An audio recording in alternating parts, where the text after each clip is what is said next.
Welcome to REI Partners, where education, networking, and collaboration create wealth through real estate.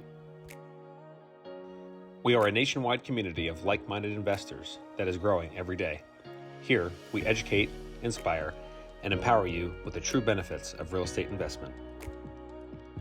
Each month, we bring you new and practical content to help fuel your investing journey. At our meetups, we connect you with experienced investors, agents, and other industry professionals. We provide real-time coaching and mentorship to elevate your investment game. Our mission? To help you harness the power of the market through education and partnerships to build true wealth through real estate. Whether you're tuning in from the heart of the city or the comfort of your home, you are part of the REI Partners family. Get ready to transform your goals into reality. We are REI Partners, where your real estate journey begins. Let's get to work.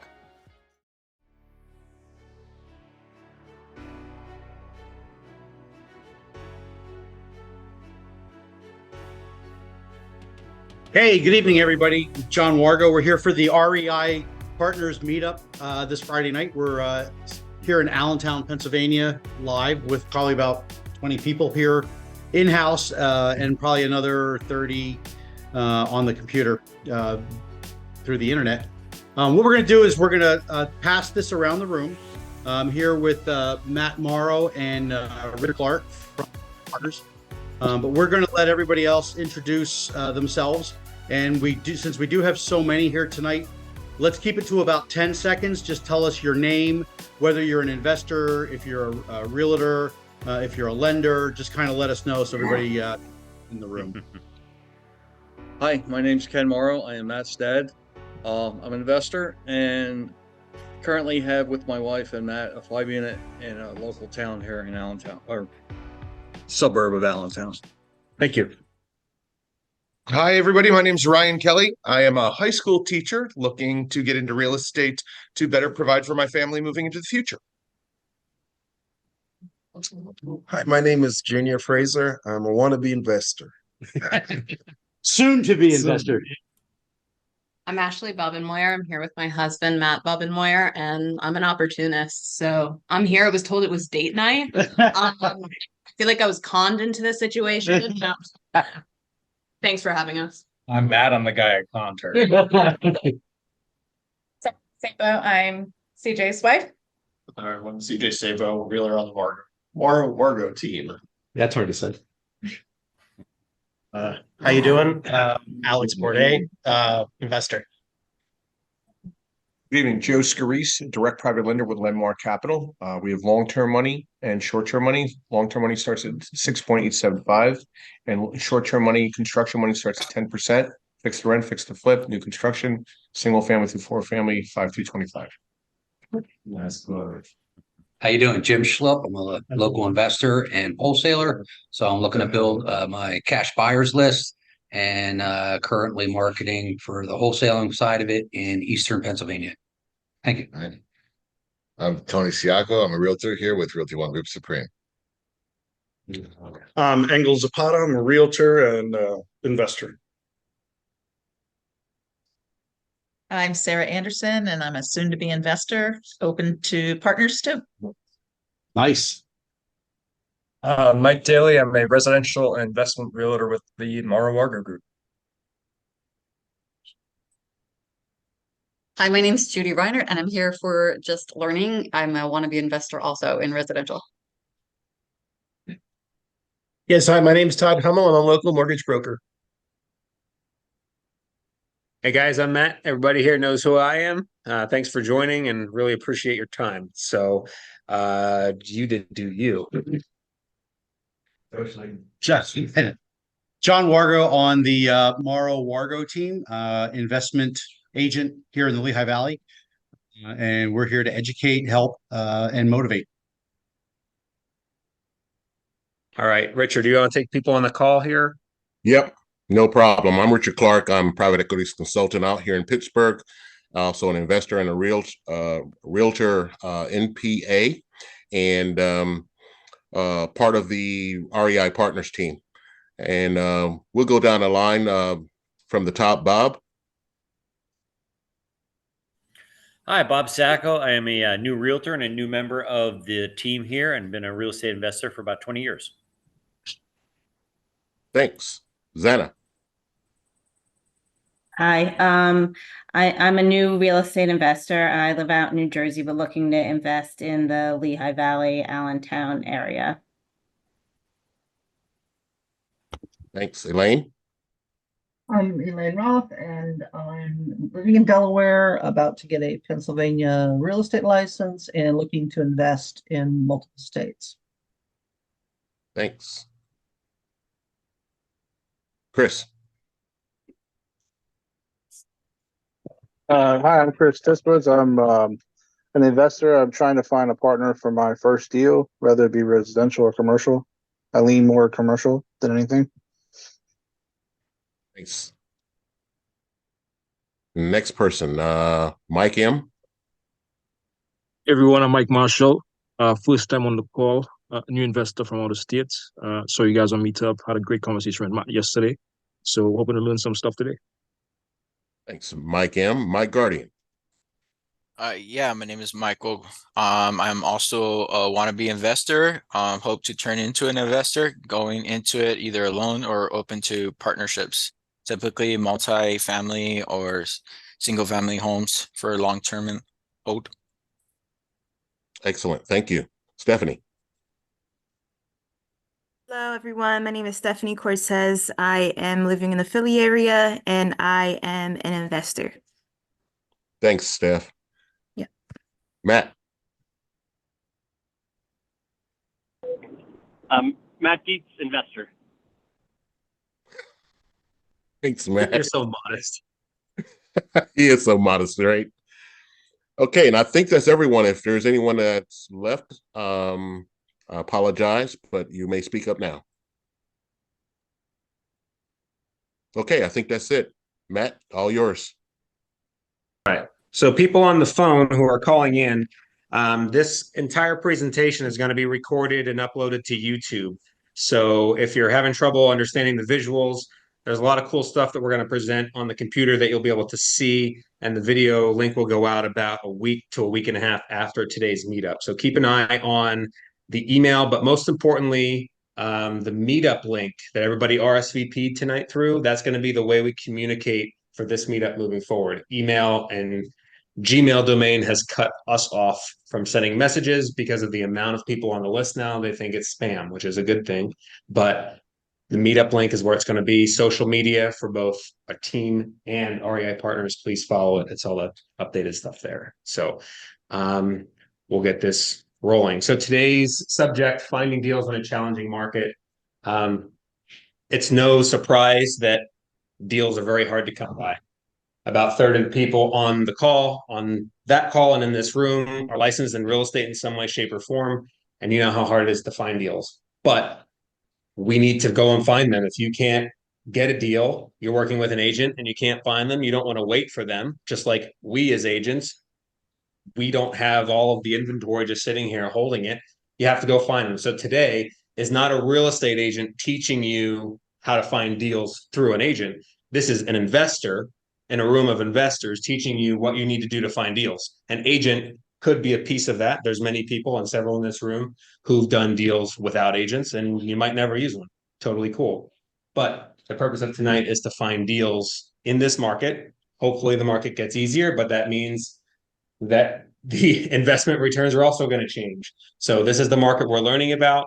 It's the one we're living in. So we're just going to come up with some ideas that are probably not new to everyone in this room. There's nothing crazy that you're going to learn here tonight. It's new and, exciting. We are going to pull everybody at the end to learn about what your personal preferences are, and if you have any ideas we didn't mention. But again, we encourage you to talk at the end. We'll poll, we'll ask questions, but please, the room will be open and the conference will be open afterwards to network as long as you'd like. So just hang out, and we appreciate you guys coming in. So that's tonight's meetup. Before we go any further, we have a YouTube page. If you haven't found it, go look. It's just REI Partners. This is a very old screenshot, but we hope to get the subscribers and the people up. Again, this isn't a social media play. This is purely us just getting the content out to people who are not here. The Zoom call, everything about it Transcriptions, the whole slideshow are available on the website and social media if you need them. But please visit this page afterwards. That goes back 4 years of meetups. There's lots of good stuff. Same thing. I just mentioned Meetup. This is the Meetup page. Please go on, follow this so that you can be notified of future events. This is a huge disclaimer, and I make Richard look like an idiot every time. That's Richard because he won't turn his camera on. He does wear that cowboy hat, but he is in Ohio right now, licensed in PA. Ryan's not with us tonight, but he helps us with all the audio visual stuff.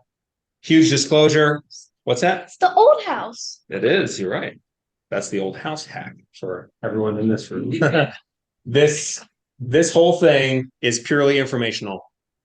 Please don't take this as investing advice. Call your accountant, call your attorney, whoever manages your money. We're just talking real estate. You can't take anything we say as the gospel. Please, please do your own research. I know you're going to take us to court tonight, but we're ready for you. I got it. Anybody have questions about that? This is a little shameless plug that we're doing here. In the future, REI Partners, we have a lot of great content, a lot of great people. We are going to be offering personalized coaching and mentorship for people who are getting started. There's many people in this room who have tons of experience. You don't need this. This is for people who are looking to do a first deal, maybe have some questions about scaling, growing portfolios, changing asset types, 1031s, whatever. There's a lot of good information out there, but it does take a lot of time and energy to put it together. So if you have more questions, you know how to get a hold of us. Into the stuff. The single most powerful asset we have is our mind. If trained well, can create enormous wealth. Robert Kiyosaki, everybody know who he is? If you don't, find his books, buy every one of them, whether you're Republican, Democrat, whatever, it doesn't matter. This guy teaches you how to make money on money with things that only generate cash in your life. Please find Robert Kiyosaki, read his books. But that's a quote that's very, very important from him. We already did the introductions. Did this out of order, sorry. All right, so this is the welcome for tonight. Education is the main thing here. Networking is obviously secondary. But please, please, please, if you have questions, just ask. I'll pause every few minutes just to ask because I'm sure people on the call, we can't see them now. There's about 25 of them, 10 did intros. Ask the questions. There's no stupid questions. I'm sure someone in the room will learn from it because there's a lot of experience in this room. Please network afterwards. Tons of experience. All right, so overview, deals. 7 different methods of finding deals, and each one we're going to talk about in detail. Networking is the biggest one. This is going to be talked about forever and ever. What you're doing here tonight as part of this meetup is the biggest single thing you could do to find deals. No agent, no wholesaler, no website is going to come close to the power of people because I can call you and 100 people. And I could say, Mike, I need this, this, this, and this. I just put it out there and you might find somebody. That's much more powerful than a business card. It's much more powerful than your name on an email list.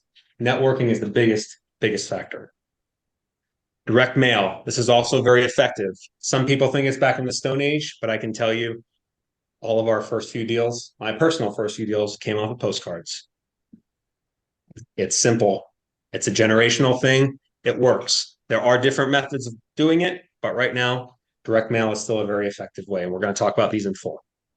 Online platforms, digital marketplace tools, things like Zillow.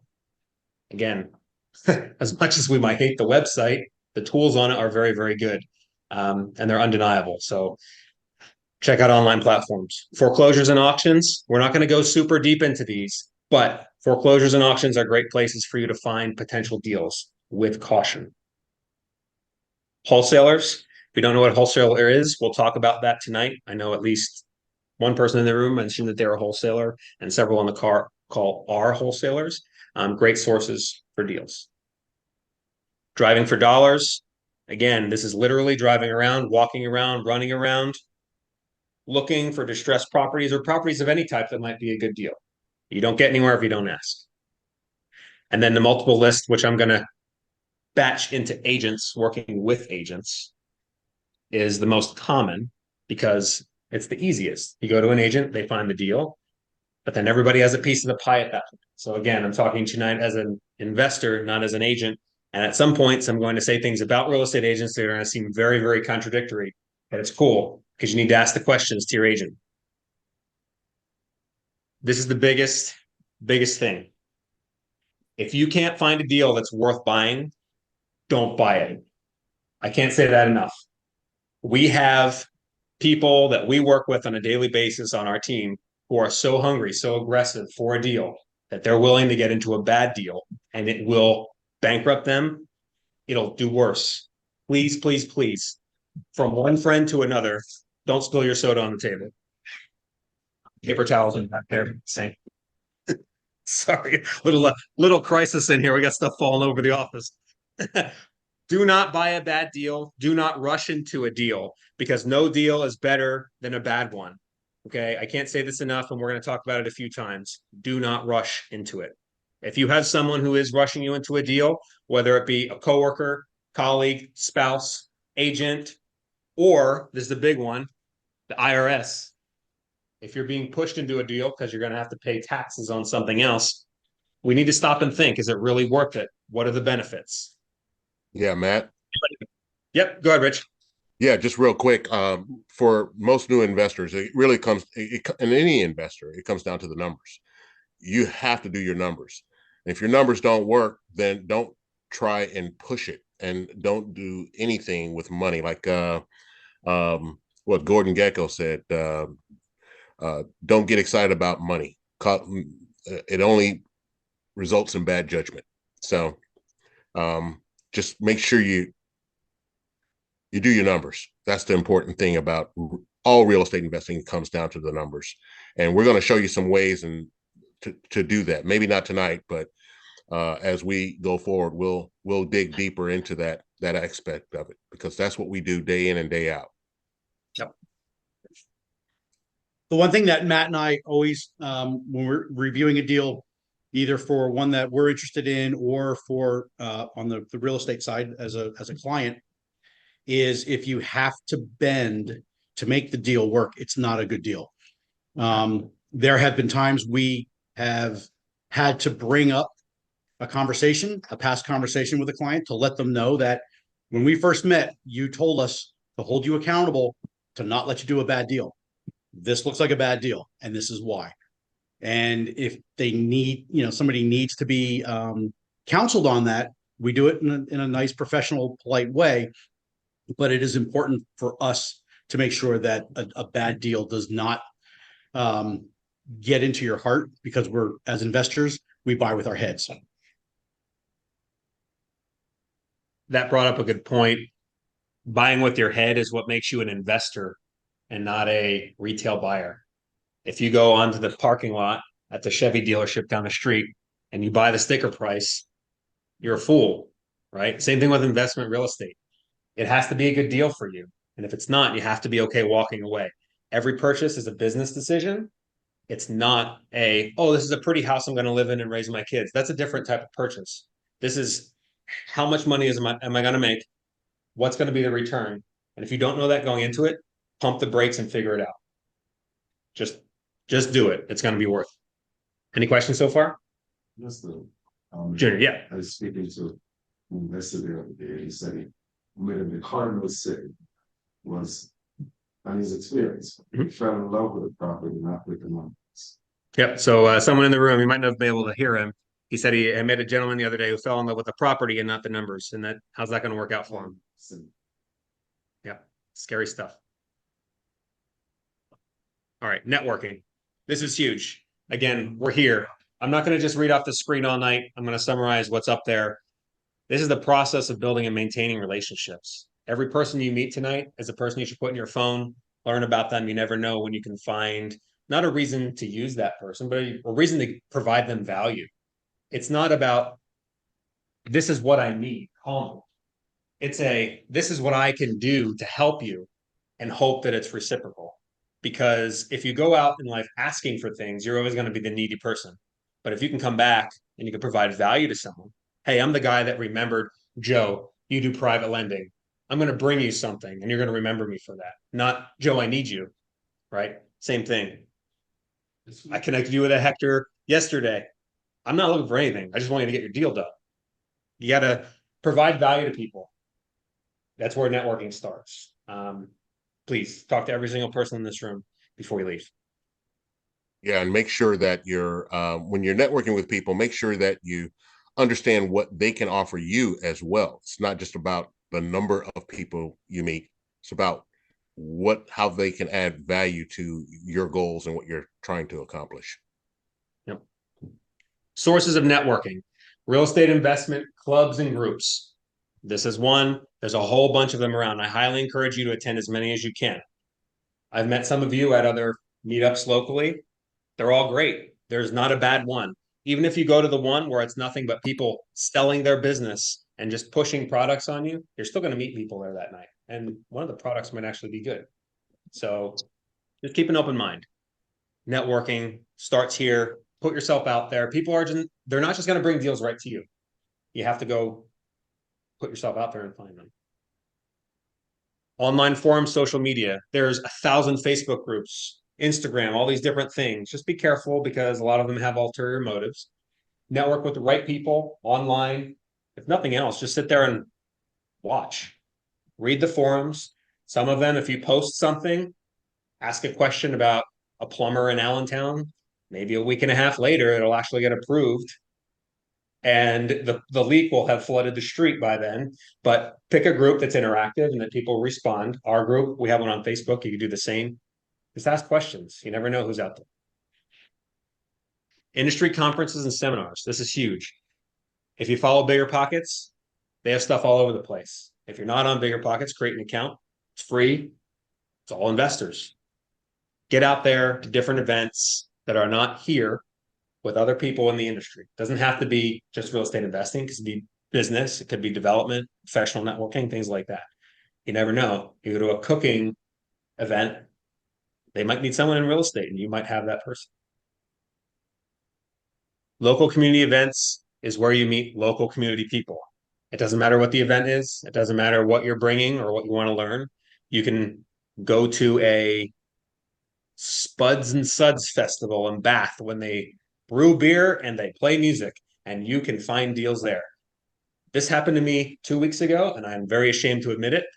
I'm driving to an appointment with my young daughter in the car, and a truck was coming down the other end of the road. So I obviously stayed away from the truck, and I clipped the guy's mirror on the right side. Took his mirror clean off, just closed mine in, didn't matter. Turns out he was backing out of the parking spot and swiped me. We both felt very sorry. He was a contractor going into his mom's 3-unit apartment building to renovate a 3-unit apartment building. And when asked, what do you do? He told me he's a general contractor. And I'm looking at this 3-unit building that obviously needs some work. And anybody in the room who's been recent in real estate sees that this thing could have value regardless of what he's asking. And he's like, my mom wants to sell it to me, but I can't afford to buy it.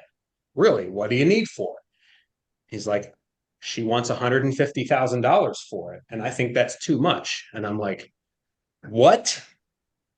We are actively working with this guy to take advantage of a fantastic opportunity. I paid him cash for his mirror, and we're very close because of this now. This is a great opportunity. Don't go hitting mirrors, but network with people in the community that you're close to, and you never know the deals that are going to come to you. My first deal was a 5-unit within a baseball throw to my first house. And it is still one of the best things we've ever done. Please just network, and people around you. If you don't live near people, start walking up and down the street. Find places to go. Put yourself out there, because nobody's just going to bring it all to you. And if they do, they're going to take a cut of it. Any questions about that? Here's the benefits. Access to off-market deals. Everybody wants off-market deals. Off-market, off-market. Okay. Off-market deals are just deals that aren't listed with an agent. It doesn't mean that not a lot of people know about them. So off-market deals can come from anywhere. Biggest advantage of them is that you don't have the general public knowing about them. For us, if we have a seller that calls us, I want to sell my house. First thing is, okay, we'll figure it out. We'll look at the house. We'll see what it's worth. And then we call all the agents on our team and their clients. Same thing. Somebody calls You, Alex, you're going to go through people that you know first to figure it out. Anybody in this room could have an off-market deal, and if you are that person that pops into their head of that's what they want, you're going to be the first one to call. I know that if someone has a unique property that is a wedding barn venue, I'm going to put those guys on the spot because he's the best in the whole state at doing that business model. The best. Nobody else in the world can touch what he does. And she, I'm sorry, I didn't mean to do that. Okay. But off-market stuff, if you know that guy, you can bring the deal right there. Learning and mentorship.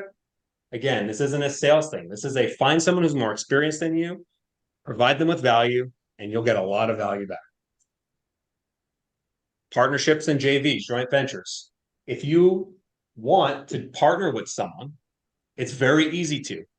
You know if they're interested in investing, they're already a different caliber of person, they're smart, they're probably financially sound. You have to filter people just like dating in real life. But in intros tonight, there's at least one person who openly said, I'd be willing to partner. Right? Sarah said she's looking to partner. If you find a deal and maybe you don't have cash or maybe you don't have credit, call someone. And if they complete that triangle, the deal can happen and it wouldn't happen otherwise. So keep your options open. Partner and JV is a good way to build. Support system is a very, very inclusive term for having people other than yourself. Once you do this for a while, you'll have people who are a little bit more involved. But in the beginning, you're going to need vendors, you're going to need contractors, you're going to need property managers. If you use an agent, you need one of those. Support system. Anybody have questions so far? Ryan. One question regarding mentorship and bringing value to mentors that you mentioned. I think for anybody who's probably new, they might be wondering what kind of value could I bring to somebody who already knows what they're doing. I was just wondering if I could ask you or anybody in the room who might have just some insights or like what they would be looking for kind of in fair trade for their insights and their wisdom. Sure. I'm going to punt it to Matt. And if you guys, when you ask questions, please talk a little bit louder than normal so the video here can grab it. Somebody that has more experience or have a lot more value with the relationship and what you're bringing, time is number one. So people that have more value, they've got that value because they've spent time educating themselves, being part of deals. That's usually the resource that they have the least of. So if you can do something that is very time consuming or time heavy, I think that's going to be providing the most tremendous value to that person. Can you guys hear on the video? Finding deals or vetting deals or making, network connections with other Yeah, it's a people. little light, but we can hear it. Okay. Thank you. Anybody else have something for Ryan? There's always something that you have that someone else doesn't have. A different view on something, you never know what it would be. Learn the person, don't be pushy, because that does turn people off. But you never know until you ask. And if the answer is, I don't know, then it is what it is. But keep trying. But that's time as the one thing none of us are ever getting back. And it's the only thing you can't buy. So. Thank you. Yep. Thank you. Actionable steps. This is actionable steps for networking. Get out there. You can't do anything unless you move. Follow up. Figure out a way to constantly be in touch with people who you are networking with, whether it's a reminder on your phone, whether it's a contact resource management software, whether it's a pre-scheduled email. All these things are great tools. You go into your Google account, you schedule an email for a week from now that says, hey, nice meeting you. Even though you just met the person, that's follow-up. As long as you didn't talk to them like an hour before and it's really awkward. There's always ways to do this. As you get busier and more people in your network, you're going to have to automate some of this. It's impossible for people to learn and remember all of these things. So just follow up. That is the one thing that separates successful people from others is communication and follow up. You have to do what you say you're going to do. Okay. Offer value. We mentioned this before. Now, Ryan asked how to offer value. Find something that you can do to bring that person value. This says referrals, resources, expertise, stupid little stuff. It's more than collecting business cards. This is building real relationships. You know, many people in this room I didn't know 5, 6 years ago. I consider a lot of you close friends, and I hope to learn more about all of you, just like everyone else here. Please just meet people. You never know. Direct mail. Before we start on this, does anybody have any follow-up or questions about networking? John? Anything? The only thing I was going to mention about networking, and it was kind of like from a professional perspective. We recently had a friend who mentioned to Matt that he might be interested in selling a property that he has. At the same afternoon, somebody in our network mentioned to me that they were no longer interested in buying an investment property, but they wanted to buy a primary residence. This house from the morning would absolutely qualify as a great primary residence. So we hooked the two together. And that evening, they had a deal, and we closed on it last week. So your network is not just you networking to another individual. A lot of times it's you networking to somebody who knows a lot of people who can network you to somebody else. So find people that know a lot of people and get to be their friend, and they can be a connector. Genuinely become their friend. Yeah. Don't fake become their friend, because this is a professional network of very successful people, and their bullshit filter is second to none. Trust me. I know. Direct mail. This is kind of a cool spot because direct mail can take a lot of forms. I will also bulk into direct mail, digital direct mail, emails, text messaging. Everyone receives mail a little bit different. If you get a postcard in your mail, you're probably going to throw it in the burn pile, the recycle pile with everything else. But the postcards that stick out, or the mail letters that stick out, are the ones that people remember. The ones with their house on the front of it, the creepy house on front of it, the ones that have bold letters that say different things, colorful things like that. Direct mail is very, very powerful. And the reason I have it here as the number 2 reason is because this is how all of my deals came to me in the beginning. It's not the way all of yours might, but for me, this was very, very powerful to getting started as investing. So direct mail campaigns are targeted. If you take a postcard and you send it to 5,000 people, first, it's going to cost a lot of money. And secondly, it's just going to go into a lot of recycle bins. You need to send the mail to the most likely candidates for your perceived client base or whoever you're looking to get. If you're looking to buy real estate, that's very, very rundown. You might do a search or buy a list that is properties in foreclosure, maybe properties that the owners own the property 30 or 40 years or more, things that can be highly likely for this person to want to sell. If you're targeting people who bought homes that shouldn't have bought homes, maybe you target homes that are less than 5 years old with unmarried couples. I mean, it's public record. You can find this stuff. You're not targeting them. All these lists are available. And I'm going to show a few resources of how to do this and different programs you can do. But again, as an investor, you have to go find your deals. Just realize that there are a lot of postcards going out. There's a lot of text messages and emails going out. We get several a week. Okay, no, not interested. But you got to try, because that one that catches, that 1 5 unit across the street from your house is going to catch. And then that is going to be the springboard for the rest of your investing career. Joe, you got a question? No, let's add something to right now. You should identify A little louder so they can hear. free and clear lists. Mhm. Want to add that to your database of mining, because if it's free and clear, you have a lot more room for negotiation or owner financing. Another one that nobody really goes after is by zip code reverse mortgages taken out in the last 36 months. Why? If people are either dead, dying, or on their way out. Okay, it's a very predatory loan.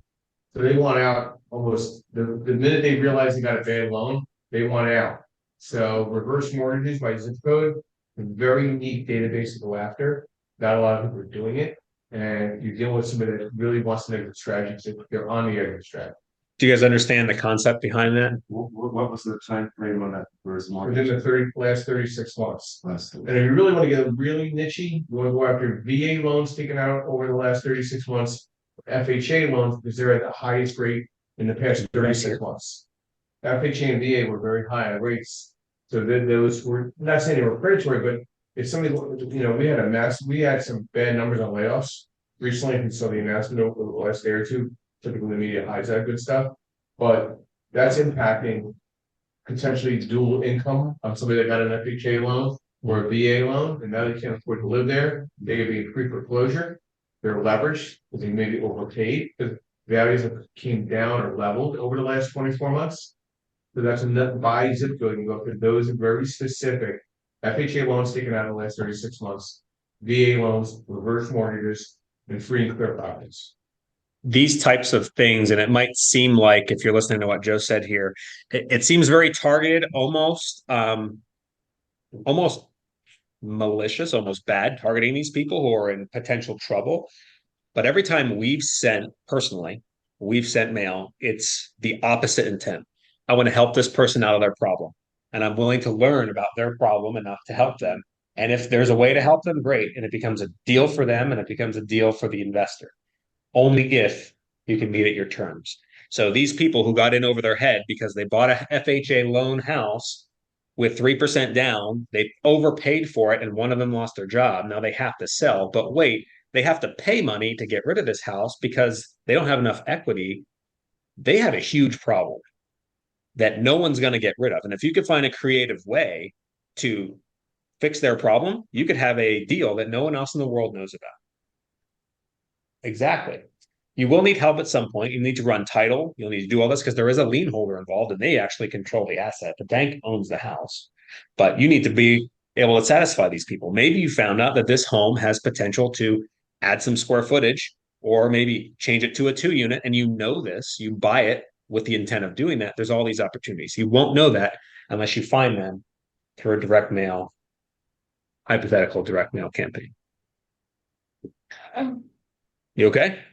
Is it that boring? Yeah. Components of a direct mail campaign. A targeted mailing list. We can talk to the end of the night about targeted mailing lists, what they are. But in the end, you can take a list. You can buy these. You can get them from a real estate agent or someone with access to public records. A list is just an Excel or a CSV file downloaded to a database that contains data of whatever you choose. Owner occupants in this zip code that bought between these 2 years and these 2 price points. It could be non-owner occupants or absentee owners who live out of state that own rental property that they don't live in. It could be people with VA loans in the last 3 years, whatever happens to be. You can take this list, and sometimes they do charge for the more accurate ones. There are services that do this, and I'll show them to you in a minute. These lists are very, very valuable because you can then take that, send mail out, or there's services that you can send the mail out through. None of this is free, and that's why a lot of people don't do it, because it does cost money. We sent thousands of cards before I got one phone call, and you just have to keep doing it. It's just like advertising. These billboards aren't cheap, but someone will call eventually if you stick to it. Targeted lists, personalized content. If you're that guy that says, we'll buy your house now fast for cash as is, your card is going to be in the mailbox with the other 10 cards that came that week. It's simple. Be different. Be the guy that puts your face with your family, whatever, or your dog, and says, hi, I'm your neighbor. I'd like to help you sell your house. Much different message. And also, like, the first thing I'm thinking of, expensive large mailing lists that you purchase the lists from. Who's going to do that when I'm first starting? I can't do that. So what about targeting like that? That could be a drop in the mailbox, not mail. Very, very good question. And yes, if you're not buying lists, you have the capability of writing letters, introducing yourself. What I did literally is I walked up and down the street with a letter, and I print these out. I didn't mail them. You print them out, it has your information on it, and it just says real estate investor. I didn't have an investment property at the time. I'm an investor, but I didn't have a real estate investment. And they call eventually. You just have to stick to it. It's very personal. Right. Hey, if you ever need help in real estate, call me. Yes. Just to say just starting out to have the money for a mail, which can get really expensive. driving for dollars. You make your own list and you can get very few postcards. And then you can either go skip trace them very cheap free, actually on a small list like that. And then you can build up from there. And focus only on where you want to drive to, what kind of neighborhood. Exactly. Yeah, you pick an area, drive it, and look for a house that you think might have potential, or you can do what's called reverse driving for dollars. And he'll probably talk about the list where you can pull to do the reverse. The second to last section is actually that exact word, driving for dollars. So it's something that you can just bulk mail thousands and not drive, or you can take the time or have people do it for you. Remember this? My kid. Dude, you're skateboarding around town. You're 16 years old, wasting your time away. If you find a deal, I'll pay you $500 if we buy it. You better believe he was in our program marking off properties and he made some cash for a kid. I didn't have to find these properties. Broken windows, bad roof, long grass. Send a clear picture of the front of the house to me and put it in your program. I'll mail them. If we buy it, you get $500. Do you flip these? We did some. Yeah, we did some, but I didn't have to drive. He skateboarded for dollars for me for $500. I mean, it's cheaper than postal. Just an example. I know he was playing basketball. I'm just making conversation. He can't skateboard. He's too clumsy. Yeah. Personalized content. Personalized content. Make it personal. You're not a big business. People don't want to buy from big business. Did you ever have any issues of putting stuff in people's mailboxes from the post office?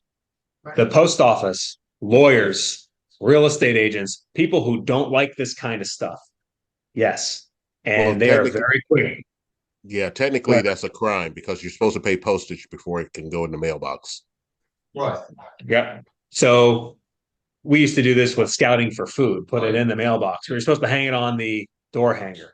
With postcards, do not put stuff in their mailbox. You can put it on their porch, put it through the mail, pay for it, or do not mail it.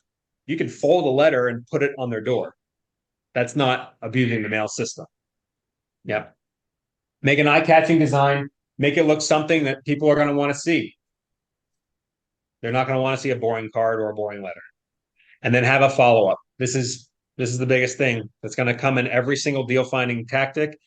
If there's follow-up, you will have a system that will not fail. But if you don't follow up, you're not going to know who you sent cards to. You're not going to know if they responded. You're not going to know your success rate. You could data pick these things to the world's end, but you just have to find a way to see how effective this is. Because next time you might want to pick a different list or a different zip code or something like that.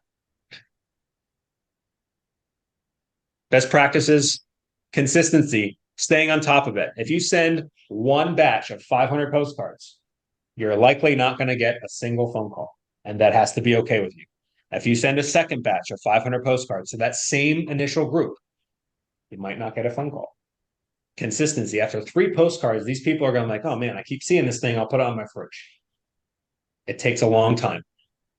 It took me 2000 before we closed the deal. Alex. Yeah, I was just gonna say, I've heard stories where like people get the mailers, they want to do the deal, they get busy, they forget, and if you follow up, that would have been like a deal that you would have missed out on. Yep. Send a postcard. You can find their phone number and just call them and say, hey, did you get my postcard? It's a lot of work. It's a lot of time, which is why most people don't do it. John. We had a lady reach out to us about 2 months ago who had gotten a postcard 8 months earlier. And it had just been that right time, right at the end of the year, and she's starting for the new year. Maybe I should sell it in the new tax year, and reached out to us. Immediate return on your investment when you close the deal. Yep. Track and measure results. If you don't track the results, there's no way for you to know how effective your thing is. You're an investor. You want to know that dollar that you put into your investment, what is your return on that? If you can't quantify how many leads you're going to get per mailer, even though it's very low, you might as well, excuse me, not do it. Because this whole process is for you to learn how to invest. I know 3,000 mailers equals 10 phone calls equals 3 appointments equals 1 closing for my targeted audience. And it holds tried and true. Just did it the other day. And it's just what works. But we have a very select group of property types and areas that work. Yours might not be. If you want help doing this, call us. We have it. We're not perfect. Call a wholesaler. They may not give you their tactics, but they might tell you the systems to use or how to do this, because postcards are not dead. There's people who text. You'll get a text through the phone. There's people who don't listen to the do not call registry. It doesn't really Tony. Oh, I'm sorry. And email, same thing like that. Just be careful, because you could get yourself into some trouble. Rich. Okay. Regulatory compliance. Make sure who you're calling can be called. Do not call someone on do not call. Do not message. I mean, you want to filter these out. If you're a licensed real estate agent and you're mailing, your mailers have to have disclosures on them. If you're represented by another agent, this is not a solicitation. It has to. You could lose your license. Because what if that person just signed a listing contract? What if they have an active property and it slipped through? You're now soliciting someone who's already represented. Could be bad. The benefits of direct mail: you can highly target your audience.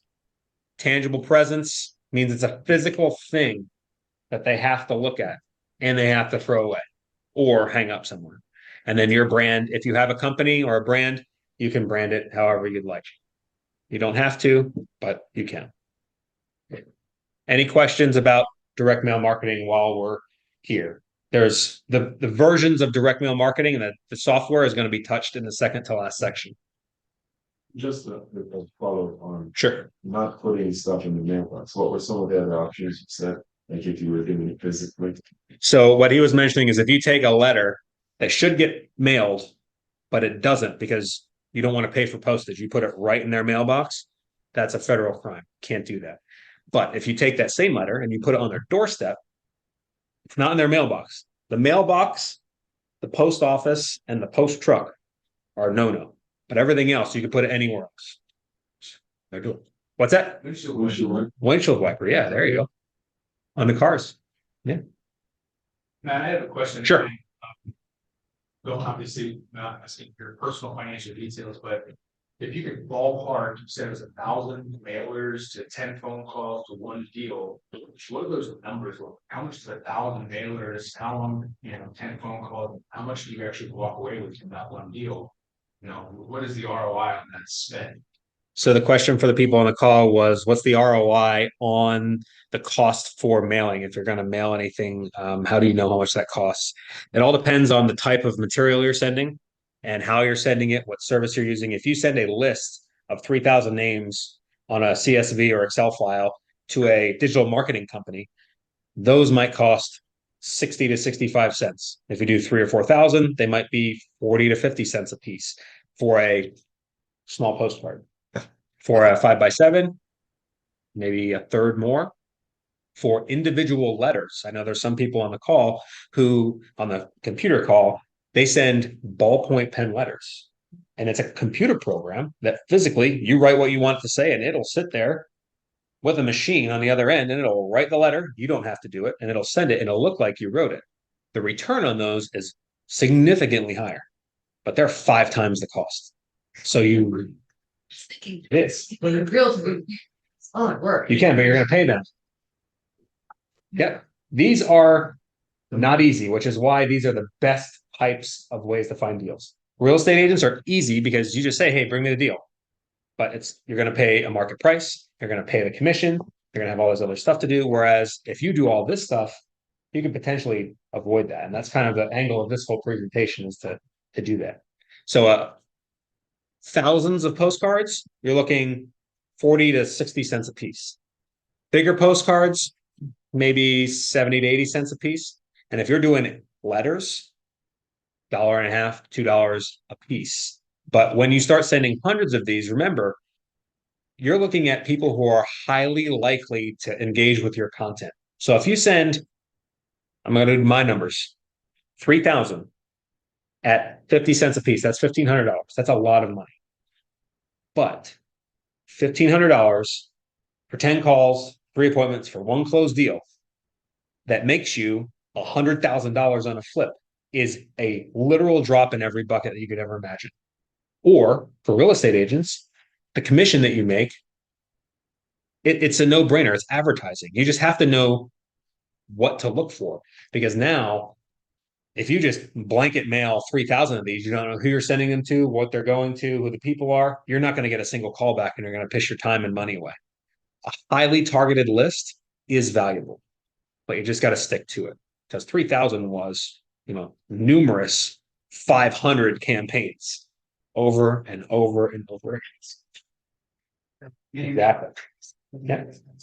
And if you build in some stick to itness to it, I know there was somebody in Colorado, a friend of mine, that would, in the spring, on the backside, it would have when to plant your onions, when to plant your this, when you're like a little calendar thing.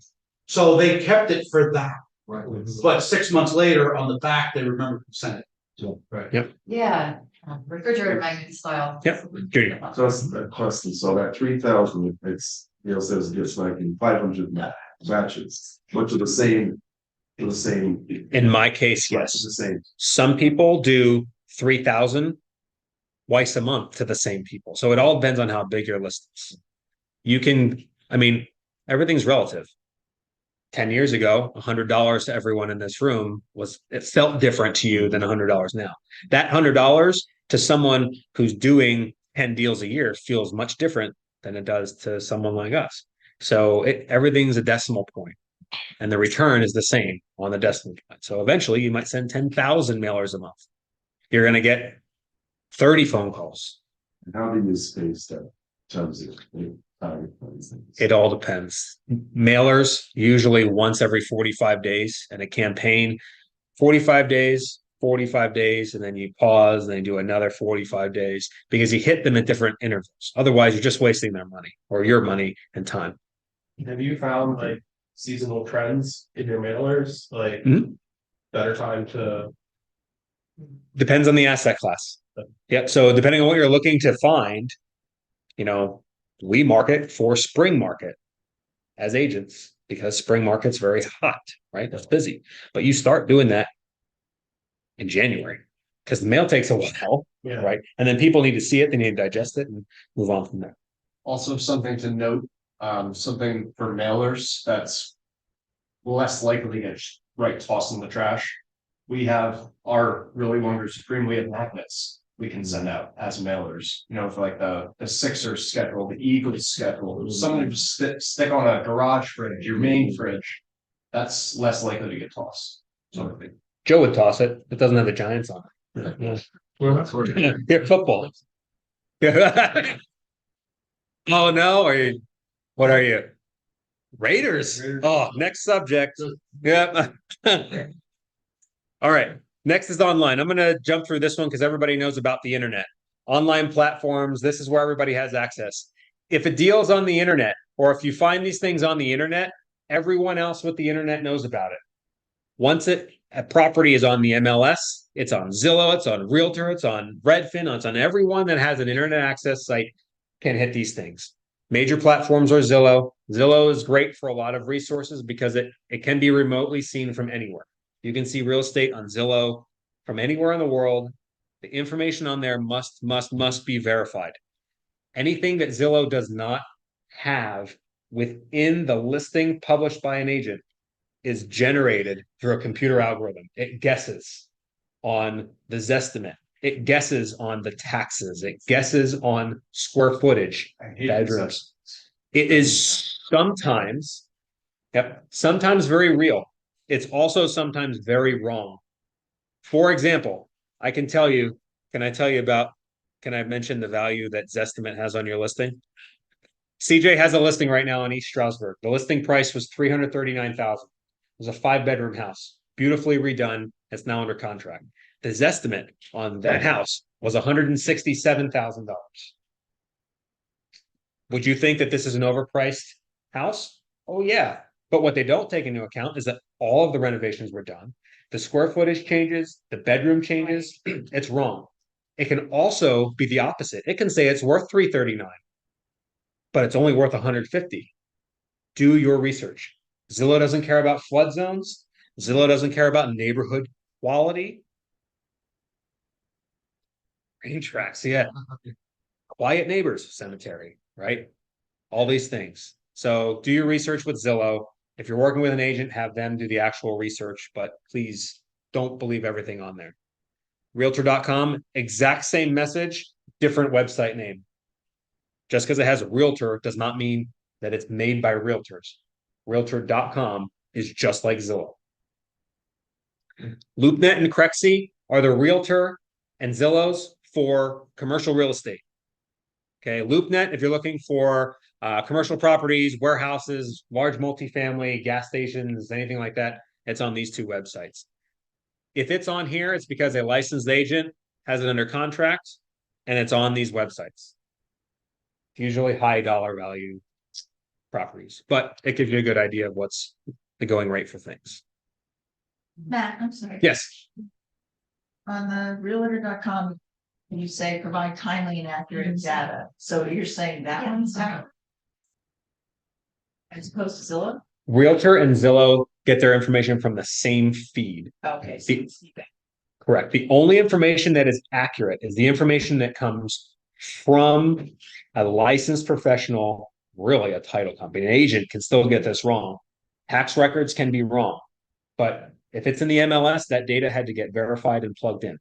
But a lot of the stuff that you're going to find off of one of these ain't going to have that, right? We're not going to have any sort of backup information. You're going to have to do your own due diligence, which is why for investors, these websites are a great place to start. When we're talking to our clients in Puerto Rico this morning, he's looking at Zillow, and that's all he could see unless I send him stuff from the MLS. It's just the way you can see properties, but you want to verify what's in this. Does that make sense? Yeah. A listing is created, it's submitted, and then Realtor, Zillow, and everybody else buys that data and puts it on their website. Sometimes it's accurate, sometimes it's not. So just keep that in mind. Effectively using online platforms, set up alerts. Everybody knows how to set up alert on your phone. If you have a smartphone, dumb phone, internet, whatever, you can get alerts for properties that match your criteria. So does everybody else with a pulse and an internet connection. Just keep that in mind. Using advanced features can be location, price range, property type, saves you time. It'll show you market trends using these. You can see the price variations. Some things like the rent estimates are super helpful because you don't want to buy a rental property if it's not going to rent. If there's a lot of homes for sale in that neighborhood, why? Are there crime issues? Are there natural resource issues? Maybe there's a power plant or railroad tracks. Zillow won't tell you the value of that building is lower because it's next to railroad tracks. But your tenants and your buyers are going to do a showing and be like, 2 o'clock in the morning, what? Every day? Flood. Yeah, floodplain's huge. Mm-hmm. Yeah, that's the first question. Why are you selling it? And a lot of the reason, I mean, it might be legitimate, might not be, but you have to look at as a buyer, what is it worth to you? And if it's not worth what they're asking, way back to the beginning, walk away. Don't get into it. Because remember, you're going to be on the selling side of this thing one day. You have anything? You good? And something that's selling in a hot market, you gotta think about what's gonna happen when it's a buyer's market as opposed to a seller's market. It's something we definitely want to figure out. That's a very good point of advice. If you have to pay market premium for a house, or even not, eventually the market is going to shift. We know that history of real estate has done this. But we don't know what the future holds. Nobody anticipated COVID to stop real estate for a few months and then literally set off a bomb of appreciation everywhere. Everybody thought it was going the other way. You never know. So if you get into a deal with a thin margin, be prepared to ride that thing out for several years. Unless you're flipping with significant equity or significant profit margin, be prepared to hold any investment for 3 to 5 years. If it's a flip, it needs to work as a rental first, because if you can't sell it, you either need to take a loss, which no investor wants to do, or rent it. Keep it for a few years. Wait till the price changes. The nice thing about online platforms is accessible. They're all online. You can plug them into your phone. Very, very easy to get to. And then it shows market insights. Richard, do you have anything? Well, no, not at this point, but you're getting ready to go into something that I happen to know a bit about is foreclosures and auctions. And I think that we're going to need to refresh the tax sale presentation we did a couple of years ago, because that's something that I would like to talk to everybody about at some point. For sure. Do you want to do this section? No. Go ahead. You're fine. Are you sure? I'm tired of talking. Well, I just love the sound of your voice after you showed that picture with me with the cowboy hat. So, all right. Foreclosures and auctions can be a very, very good source of very, very bad deals. Do your research on everything that's here. If this house is in a foreclosure auction, whether it be foreclosure because they didn't pay their mortgage, tax auction because they didn't pay their taxes, sheriff's sale because God knows what happened there, you have all these different ways that this property is already bad. As an investor, you want to make sure you know what you're getting into. Again, we're mitigating risk. You can get a property for very, very cheap. John and I had a client that bought a property at an auction. She paid how much for it? 27 grand. It's just outside of Philly. Sight unseen. She gets there after she has her newfound deal. And what was inside? This place was burned from the inside out. Timber. Timber in the house had to be replaced. Terrifying. $20,000. Yeah. That was the first mistake. Was you never ever. Well, I shouldn't say ever, but you don't want to buy a property sight unseen.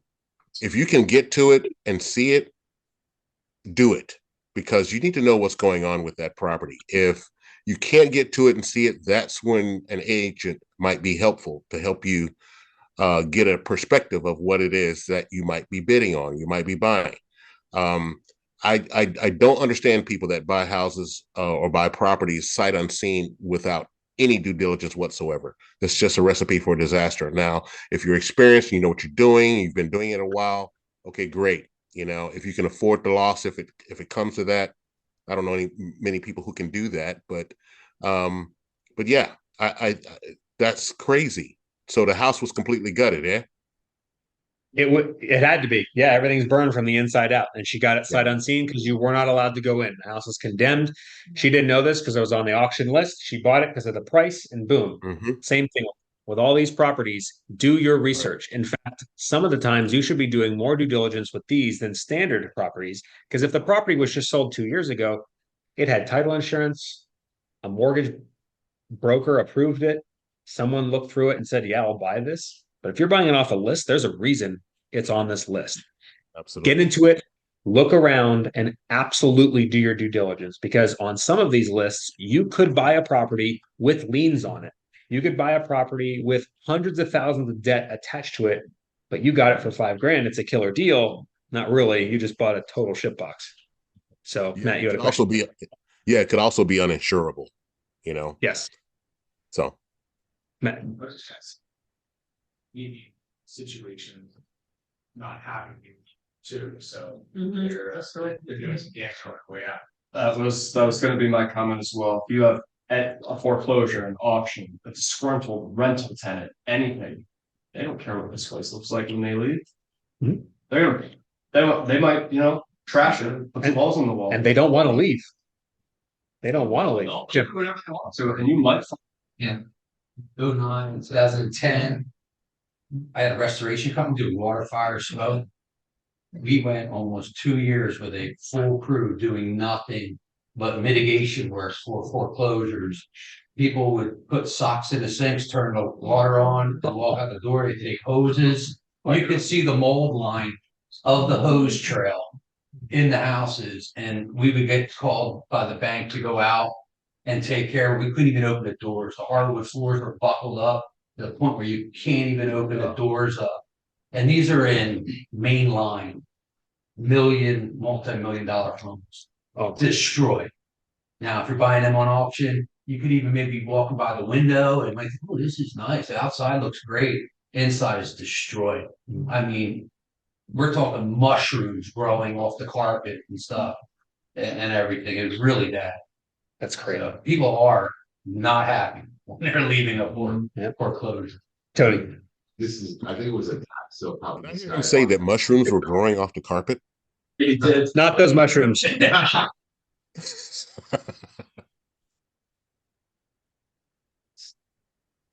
Come to find out, when you do septic inspection, they filled the whole septic tank full of crushed stone. Oh, man. Filtration. Filtration. Yeah. Wow. That's terrifying. Sue these people. Well, we never went before with that. We tried. Yeah, with these things, the bank, if it's owned, if it's a foreclosure property, the bank just cares about getting their money back. That's why they foreclosed on it, and they'll just let it sit there and rot away until they get their dollar value. And at some point, they might change their books and sell it off, but it'll sit there for a while. Yeah, one other thing I would say is that think of real estate is about helping people. If you can get onto or get a hold of some pre-foreclosure listings, that could be helpful because you can help people save their credit or find a new place, and you can acquire the property for the cost of the equity perhaps, or something less than that.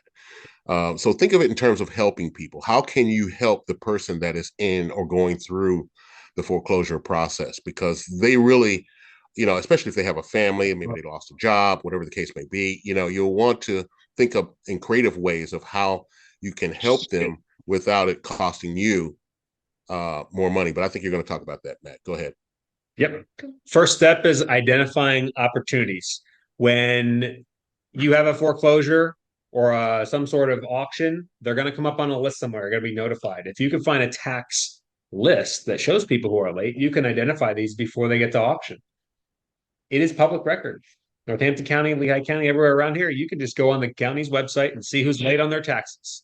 You can see who's really late on their taxes, and you can do this, right? This comes back. You can call them. You can find their phone number. Hey, not I see you're late on taxes, but I'm looking to buy houses in your neighborhood. I like yours. Can we talk? Something simple. Yes. Can I move over? You can move that way. Oh, move over. Like, sorry, everybody. I have a very demanding co-presenter. He's talking about your mom. Sorry, everybody. There's inside jokes going. Due diligence is super important. After you found the opportunity, whether it be on a tax sale list or on a published auction list somewhere, this is huge. Before you go in and start bidding on these things, go to an auction, sit there with no intent on anything other than learning how to be at an auction. Sorry. Sit on your hands. Do nothing. Yep. Watch the process. A lot of these auctions, in order to bid, in order to buy, you must be on a list before the auction starts. You must buy either in cash, or there was one, I know CJ, you went to an auction where they would actually take a conventional mortgage, but you had to show proof beforehand. A lot of these companies don't care as long as they get paid within the time frame of their auction parameters. So find the property that you like. If there's a list of 30 properties, find the one that best matches your ticket and then go research it. Dive in. If you can, do some high-level research. Look at the tax records, tax history, flood certs, all these things. And then if you have access to a title company or you know how to do a title search, do your research on the background of this ownership chain of the property, because that doesn't matter. When you buy the property, you buy it as is at these auctions, and you buy it with its problems. Financing, most require cash. Some will allow conventional financing, loans, whatever happens to be. But bidding's just like eBay and all these other things. You can put in a bid for the property. The auctions are all different depending on where you go.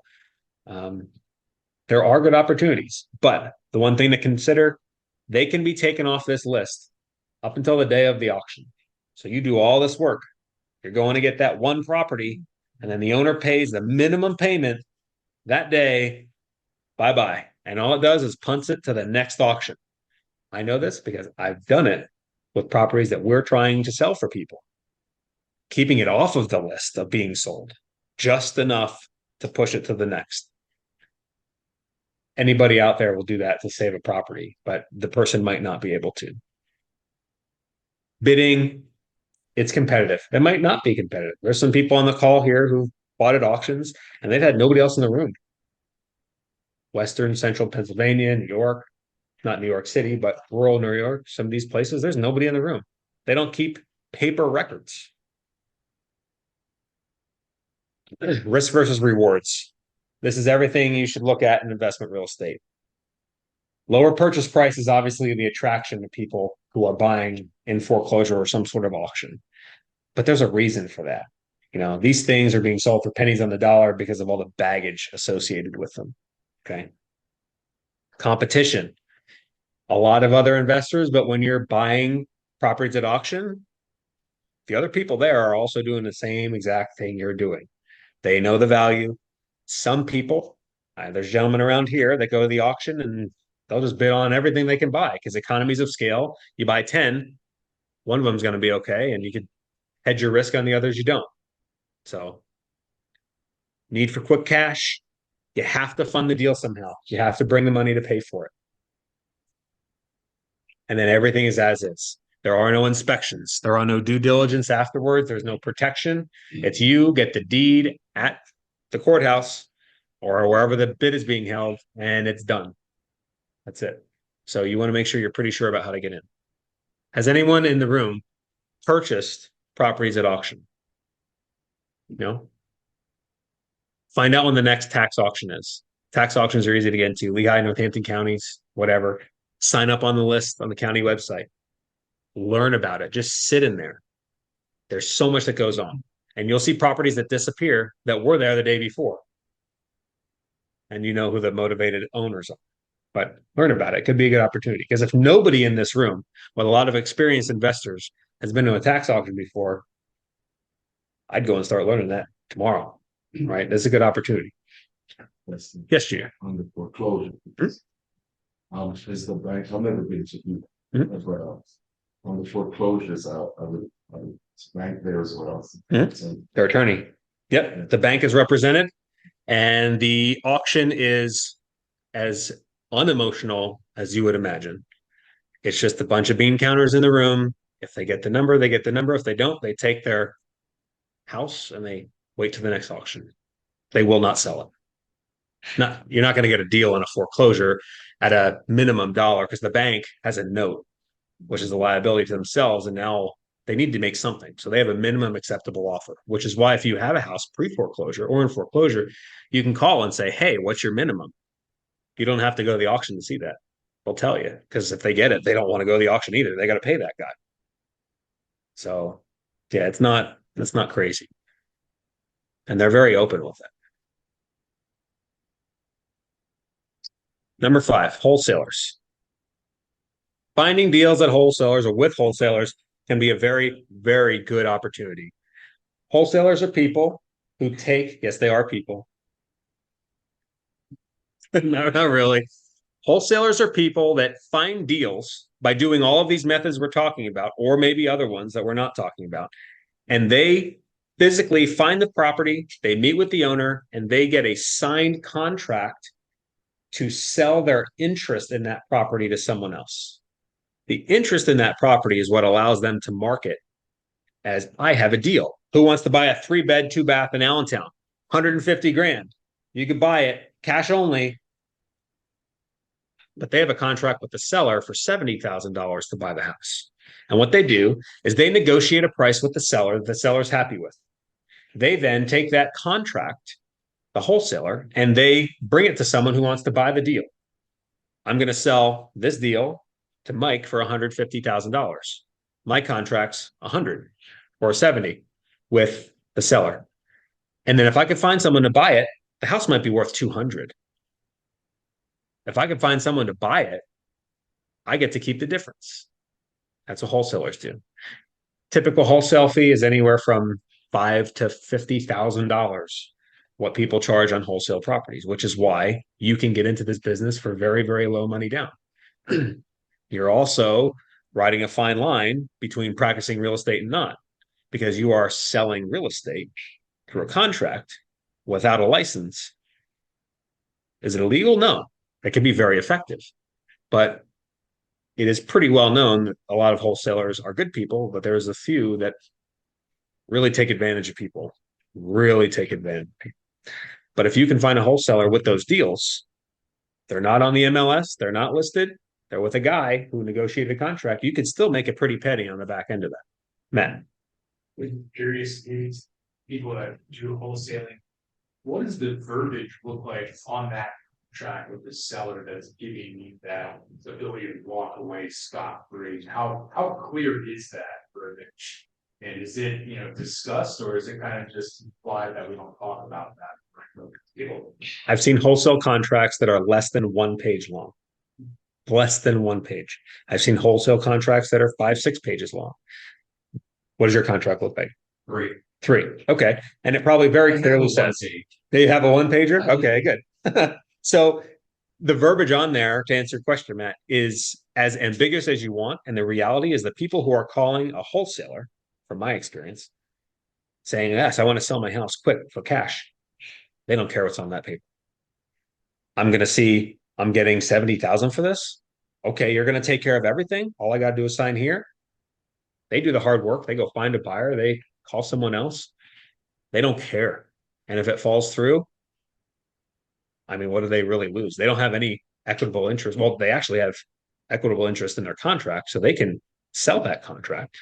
But their earnest money, their down payment, what do you give people as a earnest money? It varies, but you can do very little. $50. You can go $100 low as 50. I mean, I don't, but also if you're doing it right, you are working for your cash buyers. So I know what my buyers want. I try and find that, and my buyers put me in detail. Smart. It's bought within 24 hours of me signing the contract. But it's really, you can take a realtor's contract and it's assignable. They're all assignable. So, but yes, we narrowed it down. They have the end buyer most likely before they sign the contract, so the process is quick. The failure rate of those contracts is a lot more than the failure rate of a real estate contract because it's different. You're selling your interest in the property, and then closing is sometimes confusing for people who aren't familiar with it. Wholesalers don't actually buy the property. That property is passed through the wholesaler, passed around the wholesaler to the end buyer, and the wholesaler just gets a check at closing for the difference. I'm wondering, Yep. change title name and everything, and you have to own the property? Because that is all addressed in the very simple 1-page contract with the wholesaler. So what you're doing, you're buying this house from a wholesaler, but you're really not buying it from a wholesaler. You're buying a house from the owner. The difference is the wholesaler is in the middle because he has ownership interest in the house through his contract. So you're buying the contract. Just the house is owned by that guy. You're buying the contract from this guy, the middleman, for his value. He has a different price with the seller, and he gets to keep the difference. It's a wholesale fee, just like you buy wholesale goods. You own a restaurant, you go to Sam's Club, you buy the box. Care what you sell it for, I told my 70,000. Exactly. And the problem is if the person who sold the house for 70,000 figures out that that guy paid 150. You're not going to do it that way. Right. You do double close. A double close is when that contract that the seller has with the wholesaler is signed at one time. And then later, the wholesaler signs that contract with the new owner. The first owner is already out of the picture. They don't care because there was a reason they sold it like that to begin with. And then boom, one closing happens. That guy's out the door. This guy's in the door, maybe different doors at different locations. And they buy the contract in the end, probably never know about each other.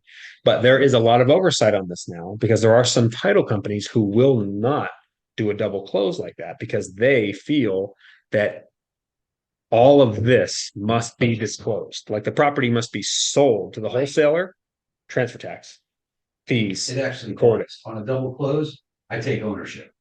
Do you pay transfer tax? Yes. Both times? Yeah, you get, yeah. Okay. A double close, it's just as if you bought it and flipped it. But I flip it, I close in the morning and in the afternoon flipping. Good. Okay. So the terminology there is a little bit different. The double close from what we see is sometimes the wholesaler never takes interest or never owns it. And that's good. That's the right way to do it. Yeah, I mean, your costs go up. But like you said, in his situation there, you were making how much? 50 grand? Yeah, you could do 50 Yeah, grand. you're gonna wanna disclose that to the person you bought. I mean, it's just like, if you bought a house and fixed it up, you made 150 But grand. you already have to have your buyer just paying more money for it before you make Right. the deal with the guy who's gonna. Well, yeah, that's the whole idea about wholesale. Really, you wanna create relationships with your buyers, your investors. They tell you what they How want. are you going to get the 150 from your guy who's buying it from you? You mean as the without wholesale, seeing the how house? am I closing on it first? How do you make that deal that you're gonna sell the guy? I'm gonna buy the house, say for 50. So I'm gonna go and I'm gonna buy it for 50,000. Right? So there's many ways to go about getting that money if you don't have it. Mhm. And then your cash buyer, your investor, or which many people in here would buy that house for whatever your scenario was. And you would then go to the closing in the afternoon and sell the house. Would that person stay in the house? Yes. Yeah, they would have been through it. They would have done a Yes. showing. Oh, yeah. No, they would be able to go in and see it. Yeah. I'm going to keep. Yeah, every house, there, the investors, whoever's interested in has the right to go in. Yep. We can address the wholesalers at the end. I just want to get to the last two sections here. We're doing good. Wholesalers are very important to the industry because they find a lot of deals that otherwise lazy people don't find. And it's just the reality. Wholesalers are hustlers. They find a lot of deals. They connect them with a lot of buyers. Whether I believe a wholesaler should have a real estate license doesn't matter because there's a lot of wholesalers who bring us deals. They're the ones who are out doing this. How do you find them? They make themselves very known. How many in this room are wholesalers? At least one. There's at least one or two at every meetup. Get his information, get on his list. When he has a deal, he'll send it out, and about 4 hours later, it'll already be sold. Just a matter how quickly you can get to it. Less than 4? Okay. There's some wholesalers that operate on a national level. They are huge. New Western or some others. These guys are sending hundreds of deals a day. Where they get them, God knows how they get these things, but they are pushing some serious information out. These are all cash deals. Most of the time. Yep. You can do a brief showing, the cash deal as is. There's no inspections, there's no due diligence, but you want to make sure you have your information done beforehand. Well, wholesalers do not need a real estate license. Again, wholesalers do not need a real estate license. They do not need a real estate license. These are not real estate agents. They are people who found deals. Do your own research. In cities like Philadelphia, Atlanta, New York City, wholesalers are becoming licensed. They must receive training to wholesale. It's coming. But overreach is it. There's been enough lawsuits of people taking extreme advantage of Granny Sue that should be put in jail. But one would argue that the free market is what it is and the deal was there.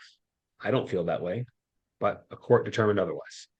So working with wholesalers, build relationships, find them. They will make themselves known to you. Get on social media. Hey, I'm looking for a wholesaler who I can get on their buyers list. You'll get 50 responses and your email box will be flooded. They don't respond to unsubscribe emails. Be prepared to create a junk email account just for that because you're about to get spammed. But you're going to get deals. Okay? Build relationships. Understand the process. Wholesale process is different than buying a traditional real estate deal. Wholesalers operate very simply. They also don't like anything other than what they're comfortable with. If you're not on the same page with the wholesaler, they're just going to move on to the next one of 50 people who's going to buy that deal. So figure out who they are, get a good relationship with them, and learn about them. If you get in good with the wholesaler, they'll bring you the deal first before the rest of the deal because they know that they can name their price. They don't have to set a price and advertise it for the world like agents do. They can say 150, 170, 100, and whoever literally signs the contract first is theirs. You have total discretion. They do not have a real estate license. Negotiation in this market, you have little because it's hot. They'll have other buyers for you. But in a different market, negotiating with wholesaler can be very, very simple. They want to make money. They want to make it quick. And to them, selling it to you for a $50,000 profit today is better than a $55,000 profit question mark from them, right? There's a lot of variables. Benefits to the wholesaler, off-market deals. Again, they find these. You didn't. They did. Potential for good investment margins. The wholesaler knows about what this house is worth. They know about how much work it needs. Do not ever, and I don't mean to offend you, do not ever take a rehab estimate from a wholesaler as an actual, this is how much it's going to cost. Exactly. Or their after repair value, because they're giving you this estimate and they're giving you the 25 grand. Only do your own. They don't check anything. It could be completely wrong. You could pull it right out of their ass and it doesn't matter. Excuse me, I'm sorry. It's like the third time now. Good margins with wholesalers, potential. Here we go. Driving for dollars.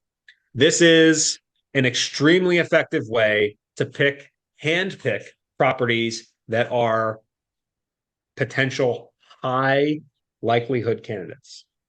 There's not a wide net here. And if you're doing it by yourself, expect it to take time. It's going to take effort and repeated process. Benefits to driving for dollars.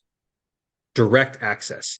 And by driving for dollars, I literally mean driving, walking, running, past any of the skateboarding, past any house that does not jive. And you take a picture of it or you record it, address or other method, and you directly market to that person, whichever way that means, whether it be postcard, call, going up to the door, knocking on the door, which is very effective, by the way. It just takes the absolute most time, personal interaction. You're physically driving around for the inevitable dollar. And the reason this is so effective is because you're only going to stop at the ones that would be like, oh, broken windows, long grass, they can't take care of their house. I'm going to go introduce myself. They might not even be the owner, but they'll give the owner's information. They don't care. If it's tenants, yeah, here's my name. Landlord, here you go. Call them. I don't care. They don't know you're going to buy the house out from under them, kick them out and fix it. They don't care. How else could you find the tax records or tax records? And I'll get to that in just a sec. Yeah, Rich. Hey, Matt, do you want to tell them about the tool you used when? Yep, it's in the next slide. Okay. Yep. There's a few of them, but I'll show you the one that we used.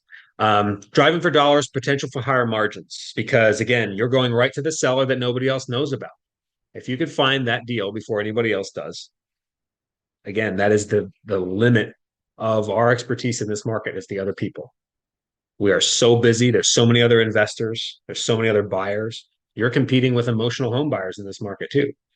They're going to pay twice what you can because they need a house, right? You don't need this house. You only need a deal. So potential for higher margins because nobody else knows. Local market, if this is your hometown, all of us are from different towns, which is great because we're not all farming the same 3 blocks. If that was it, we'd have a very difficult time. Know the streets, know the people. They call you and oh my gosh, that's right. You live right down from the baseball fields. Cool. I grew up there. What did you think about that band that was playing the other night? Whatever. Local knowledge is going to give you the edge on anybody else. Challenges are it's time consuming. Obviously, you're going to do this. There's competition in popular areas. And the uncertainty is not everything you do is going to turn out with a deal. And you have to be okay with that. Investors don't punch clocks to get paid. You find deals and close deals to get paid, and they don't equate to a dollar per hour function. So you have to be okay with not having a consistent pay that we're all used to having jobs, right? This isn't consistency. The only consistency is your ability to commit to doing this, and something will happen eventually. The process, you prepare, get your route, print out a map. Everybody has a phone, do a Google map search, only do the area that you're looking, find out your address. For me, I went on, I printed out Google Maps, I printed out 3 streets. I could see the street view and I circled the homes so I can go back later and figure out which ones. That's how I started. Observe when you're driving, observe what's out there. Look at these different properties. Again, I go to broken windows, long grass, roofs in disrepair, stuff everywhere. Document. I made that in Chat GPT. Yeah, I recognize. Driving $4 and that's what it pumped out. Kind of funny. Document. Make sure the notes that you have are accurate and readable. Make sure you record which addresses you actually want to send it to. The easiest way, take a picture. In the beginning, it was kind of awkward because you're taking pictures of people's homes and they're like, what are you doing? But you're allowed to, you're from the street. The only thing you can't do is go in their home. So get over it. That's part of this. That's how you don't forget, is having a picture of it. Research. After you find the ones that you like, go home, pull up the computer, look them up. Are they ones that actually will be worth it? Was it sold 2 months ago? Probably not a good candidate. Was it sold 30 years ago? Yeah. Was it in the news for a murder last week? It happens. Yeah. And then reach out.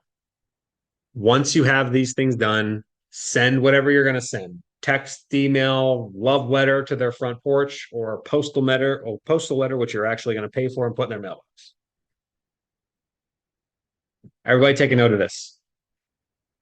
This is a website I found on Bigger Pockets a bunch of years ago. And this is what allowed me to send my first few postcards. Dealmachine is what it's called. It's an app on your phone that is so easy to use that you could easily set up and start sending postcards tomorrow. Your first batch of postcards is free, but after that, it is far from free.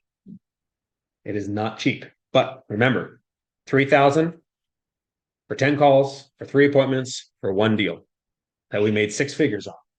To me, that was a good investment, but it took a long time and consistency. Dealmachine is a great thing because it has a map that you can overlay in your GPS position, and you can literally be in the car driving around and you see that house like, oh man, stop, pull up Dealmachine, zoom in on the map, look at it. That's it. Take a picture. It'll load it into the map. It'll tell you who the owner is. It'll tell you when they bought it, if they have a mortgage, everything about it. It's all from public record. So again, you have to verify these things. But this app will import all of that stuff. You customize a postcard however you want to look. Click send, charges your credit card, postcard shows up 2 weeks later. It all depends on the information you're looking for. If you're looking for public record information like address, owner name, owner address, bedroom, square foot, stuff like that, Yourself on the computer and get that one free. that will show up on there. But this does cost money to subscribe to. It's not free to use. The first set of mailers is free, but there is a fee and it varies how many postcards you want to send. I forget what it starts off, like 50, 60 bucks a month for it. But within that, you can pick which kind of card you want to send, what you want it to look like. If you want to put them on a campaign, like if you want it to send a postcard every 45 days, things like that. But again, you have to have a very targeted list of properties. In the beginning, the only ones that I sent postcards to were the ones that looked like crap. Absolute look like crap. And the nice thing is, you don't have to actually do this. You tell everyone you know you're looking to buy rundown houses or whatever. And if they see something, they take a picture of it, they text it to you, you find the address, you click on it, you upload the picture and send it to the person. From a picture? Yeah, you just upload the picture to the program. And then what you could do is you could send a letter to them and that picture is on the front of the letter. Oh, I see what you're saying. On the postcard. But then you have a picture of actually what they saw. Oh, really? How bad is it? Oh, send that on a postcard. But you can do it right from your phone. You can build lists of thousands of groups in here, thousands of people, but you're relying on the data to be accurate. This is a fantastic resource, but it's going to put you in the realm of people who are also doing direct mail marketing. Dealmachine, the other one that's a little bit more expensive, but I find it to be more accurate. And if you're going to do it on a large level, it's called PropStream. PropStream is a very, very good resource that it has land data, has topography, has owner information. You can do all the same things, but it's a different level. Dealmachine, great. And if you're going to send large 2017, it's changed. It has a lot. Yep. So if you go, so is the subscriptions. That's why I was 50, 60 bucks. You gotta hook me up. No, in the beginning, that's what it was. Yeah, at the time. Now it's only Pro series and something else. It's very expensive. $3,000 a year. And that's cheap. It's very cheap. For what it is. Now it includes the skip tracing. And I find it to be better than others. Okay. In Dealmachine. That's good to know. In the past 5 months. They did have an update. They used the 911 resource now. Nice. Since October. So Dealmachine is, like he said, you can give 3 people access to your program. Drivers, yeah. You can have your spouse, you can have a friend be driving, and it all comes back to you, and you can give commissions and stuff like that. It's really cool. So I love it. Jim mentioned something before called skip tracing. Skip tracing is when you don't know, let's say you don't want to send them a postcard. You want to call them, you want to text, or you want to email. That information is out there because everybody puts their stuff in these websites and they don't click the box that says don't store my stuff, and then it becomes a sellable information. Skip tracing is when you want contact information for an owner other than their address. So you pay for that in most places, but if you subscribe to this, you get it for free. I'm assuming it expires after so many skip traces. Like you probably can't skip trace thousands, can you? You get in that Pro series, you get 30,000 a month. 30,000 skip traces a month. Okay. But you can only keep 50,000 in your database. Right. Then you got to go to the next level. Throw them in. Okay. Well, you have them in your own personal files when you download them, put them in your dialers or whatever you're doing. So you can just blow them out of there. But then you don't get the new ones that come. It won't tell you if you've already pulled it. But it's a lot cheaper. So you're driving around, you find a deal, you park, you take your phone, you sit here and you look at it, you pull it up on Dealmachine or PropStream or whatever you use, and you click on it. That app's going to come up and you're going to see, okay, address. Skip trace is, I want that guy's phone. You press the button. Some websites, it'll charge you for it, but in this case, it doesn't. It will give you phone numbers that are registered to that owner. Many of them will be wrong, but some of them will work. And I have found phone numbers that are wild and crazy. I have found phone numbers directly to the person who owns the property. Some people who are good friends and clients to this day, because I just couldn't get a hold of them. The thing where it catches up is corporate owners, LLCs, things like that. By default, they don't want you to have a phone number or email. It really is best with the mom and pop owners who live or own the house that they're in. Emails that we'll have on file for that person based on however they filled out address forms, and it tags that. It might be the landlord, it might be 2 prior owners. There's no 100% accurate way of connecting with these people other than what's tagged to that address. And that's included as a feature in the Dealmachine. In that version, the Pro version, which is about 3,000 a year, yes. But again, this is just one of many, many ways. So this is, if you're going to drive for dollars, you can write it down in a notebook, tax record research the people and do it yourself, or you can have a system that does it all in one for a hefty fee. But I mean, if you're going to do this at scale, that fee will quickly be paid off once you start buying deals. So I just wanted to share this, and this is the program that Richard had mentioned. PropStream now is free skip tracing. They're all going to the same 911 stuff, and it gives you everything. It gives you their spouse, their brother, sister, every mortgage, every lien, every you can think of. Fax numbers that could be old, but some have no numbers. Like you said, I mean, it's just If you're gonna do mailing on a large scale though, this is not the way to do it. You don't want to mail through these programs because a postcard in Deal Machine might be 70 or 80 cents. Or if you build a list of the ones that you want in Deal Machine and don't actually mail it through them, you can download those contacts to a file and send them to a digital marketing company and they'll send it for half the price. If you're going to do it large scale, we're talking 5, 10,000 in a shot. But if you're going to send a few a month, because they're the few properties that are not, looking good, Sense very reasonable. right now. And you want to, like you said, you want to just send one because you like that house you just spoke about. You pre-do your postcards. When you're driving by, click it, it puts it in your system, and then you say, yeah, send postcards. You get charged 50 some cents. You can do one. Back 2 years ago, your minimum was going to be what? Hundreds. Now you can do one. Yeah. So that's an easy way to send a postcard. It takes some time in the beginning to set up what you want your cards to look like, how you want the phrase, because there's these templates that everyone else is using, or you make a really nice one with your family, your dog, whatever, and you upload it. That's not 50 cents. That's like 80 something. They do the ballpoint pen letters. Yeah. And they are not cheap, but Subscription. You have to be. There's different levels. Yeah, you check it out. Yeah, we can talk about this for a long time, but this is a very effective way. Not to promote this website. When I found my first deal using this website, I called them and I said, guys, this was awesome. I just want to let you know, great. Go on YouTube, you'll find my sorry ass on a video somewhere talking about that. Really? Yeah, it's there. Deal Machine. Good group of guys. It is. They're great. Elaine's fantastic. The customer support is great. We get nothing for talking about them. I just want you guys to see this tool. Very good. Because once you get the deal, you're going to need help getting through it. Right? I mean, there's other steps other than just finding. Usually happens. Holy shit, they called me. What do I do? When do they come talk to you? Okay, merge me in. I'll be your business partner. And then whatever happens, happens. But it's fun. It will get addicting. All right, the last section, then we're going to get into some discussions here. The last way to find deals is the easiest way to find deals, the MLS and the agents. MLS, multiple listing service, pushes deals from whatever MLS anywhere in the world to the public. That's how the general public sees it on Zillow, Realtor. The other day when CJ's listing went public, he pushed submit. About 3 minutes later, it showed up in every person's Zillow, Realtor, Redfin apps, because it takes a little bit to get there, but it's very, very quick now. If it's here, you can set up a search, but please verify anything that you get from those other sources that doesn't come right from an agent.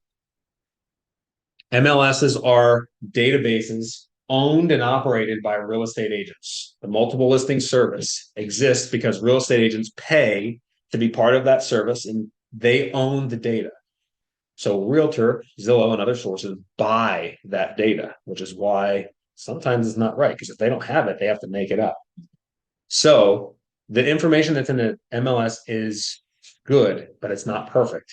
There can be entry errors, there can be input errors in the computer, but a lot of it is checked and double checked because these agents are professionals, right? Most of you people, they should be good. Most of them are good, but there are some. National Association of Realtors. Yes. Now, National Association of Realtors is an oversight company that you don't actually have to be a part of if you're a real estate agent. You don't have to. But they do provide ethics and the ability to use their branding. So you have to have a membership to be on an MLS, and it's not cheap. The reason I have this up here is because last year we did a REI Partners meetup, and it's on our YouTube. To go back, use an agent or don't use an agent. What are the benefits? What are the drawbacks? Again, we're not promoting our services. I could care less if you use an agent, because if you get into a deal and find a property that's listed with a wholesaler and you buy it anyway because your agents weren't there, and you find tenants in it the morning of walkthrough, like one of our clients did, there's a lot of problems, but we can help you with it. Do your research. Do you want to use an agent? Do you not want to use an agent? There's ups and downs. Yes, they cost money to buyers. They're almost always free. But when you got to sell that house, you got to pay both sides. So it's, save money now, pay it later. Everything's negotiable, but just keep them. Go back into May of last year, watch this video. It's a really, really good class on using an agent or not using an agent. Functionality is the listing of properties. Obviously, here's the draft listing. This is an actual listing right now in Ellertown, 4 million, listed by Cheyenne. Boom, boom, boom, all this stuff there. It's nice and pretty. If you want to search for properties, the agent can go in, search for properties with these criteria, and it's going to come up with whatever the information is. If they're missing stuff, you got to find it. Sharing information makes it very easy. We can push data to you. Going to come up across with our mugshot. Cooperation compensation, it's listed right here. This is how much that seller pays an agent who brings a buyer, 2%. It has to be put out in their public. There are some agents that do not show properties that don't meet their commission requirement, and that's messed up. This is what the seller pays, and it's public. Benefits, wide exposure to everyone. The internet's a great thing. MLS is updated because it must be updated. If you have an agent that's not updating their MLS, shame on them, but you should, if you hold a license, keep this updated. So you can be pretty sure that things are there accurate. Standardization, there are rules, and I say this loosely, there are rules that apply to agents to make sure that the data in here is accurate. Limitations, you have to have a license and you got to pay a fee to get in it. If you're in the MLS and you're not the one paying for it, there are huge fines, including loss of license for you and the agent who allowed you to log in. So it's very protected. In fact, if there's 2 IP addresses logged into an MLS at the same time with the same login, it'll kick them both out and it'll send a report that says, somebody's trying to do a login, and we get nasty messages. So if you're using somebody else's MLS, use it sparingly because they could probably get in trouble. MLSs vary quite a bit. There's no standardization. We have one for Lehigh Valley. There's one for Bright. There's one, Bright is from like Quakertown to Philly to Harrisburg to State College, all in the same. There's one just for the Poconos. There's one for Wilkes-Barre, and none of them are the same. They all look different. That's crazy. So frustrating. Here we go. One of these things turns up a deal. Now, what do? You should know this before you get into the deal. Where are you farming? Where do you want to buy? Some people down here might want to buy up here. Know where you're looking. What's important? Appreciation, cash flow. You got a tax liability you need to offset. Are you going to do owner occupant, practical use, or are you going to be hands off with a professional management company? Regardless, it has some sort of plan. If you're going to be an investor, you're running a business. Build a network. Again, this isn't build a network with real estate agents. This is build a network of people that are going to help you run your business. Contractors, handymen, accountants, attorneys, agents might be part of that. Wholesalers, property managers, all these things. Have a network because it's hard to do it all yourself. Very, very hard. In the beginning, find people who can help you out. Investors, partners, mentors, agents, all these other people on here we just mentioned. Due diligence. Do your research on these properties. Get your home inspections if you want them. All these things. You got to make sure you're covered. Because once you buy this thing, it's your ass, it's your liability. Due diligence, anything else continued. You want to make sure it's critical for identifying potential issues. Evaluate it. Before you write an offer, you want to make sure this thing's going to do what you want it to do. And you should really be evaluating this before you go and see it. Don't waste your time. Don't waste the tenant's time or the owner's time unless it could be a good investment for you. All these are different classes that we can go deep in. And I'm just showing you these in summary. Investigate it. Anybody who knows anything about homes knows how serious that wiring can be. Knob and tube wiring could burn down a house if not, well, if not worse. This is a flood zone, city of Camden, city of Philadelphia. You don't want to buy a house right here. It'll be underwater, guarantee it. And get to work. Figure out what you want to do. You want to increase value over time, but in the end, this right here. Be a good person and a good landlord. If you're going to be an investor, Be a good steward of this business. Don't be a douchebag. There's a lot of them out there. What goes around comes around. And if you're not good to people, something's going to come back to you, right? Everybody understands. Just be a good person. Invest for the right reasons. If you see something wrong, say it. And don't take advantage of people. That's the way we operate. You do whatever you, but fix what needs to be fixed. If you're an owner, just fix the leaky toilet. Just paint it. You know, don't let these things go because eventually it's going to cause bigger problems and you're going to be the one to pay the price. Don't let things go. Tenants just want a nice place to live. Yes, some of them are needy, but you would be too if there was leaky pipes, you know, there's mold. Just fix it. In this business, your client, your customer is a tenant. Whether you're in commercial real estate, whether you're in wholesale and you're selling to an end buyer, investment real estate revolves around properties making money. Find a way to make your investment stand out and be a good one. Another class we did back in August of 2 years ago, all these books. We should redo this one again in the future. If you haven't read all these books, I will send you a screenshot of this afterwards. They are fantastic. Kiyosaki's in the middle. There's a lot more that have been published since this. How are we gonna get that? What are you gonna send? I'll send this whole thing out afterwards. Yep. So that's the end of this. I'm gonna pull the stop share and I'm gonna do this. Hey, Richard. Yeah, Matt. Before everybody in the room has questions, I know everybody on the phone or on the call has been very patiently waiting. Can you see if anyone has any input or questions about this? I've been answering questions as you've been going along, so I think we're good. But let's give the opportunity to anyone on the call to ask any questions you have, and we'll do our best to answer them as comprehensively as we can.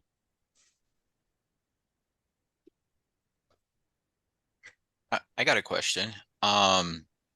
When you're starting out for real estate investing, would you recommend just to start like an LLC right away, or do you think it's just, you know, just get your first few properties and then worry about that afterwards? Because I keep getting mixed answers on that, so I was just wondering your all's opinion. Well, I don't know that you need to create an LLC just yet. I would say the first thing to do is to start looking at properties and working on your evaluation skills. You know, look at what's out there, do some evaluations, get your toolkit in place, and then when you're ready to make a purchase on a property, then we start looking at the entities that you might consider to put those properties into. So yes, you will eventually want to create a company, whether it be an LLC, C Corp, S Corp, whatever it might be. Sometimes you can use a trust.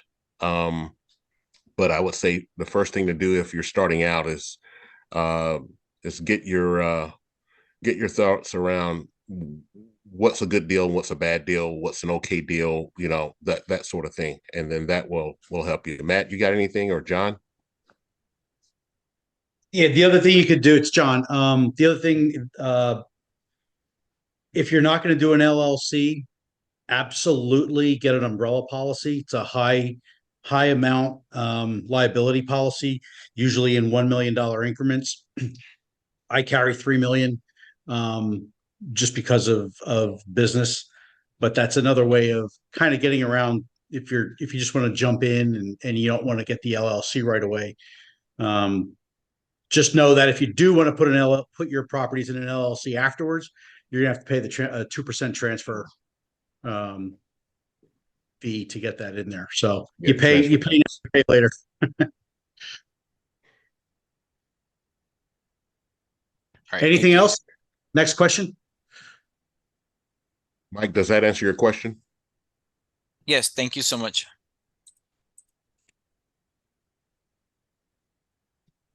Anybody else on the call?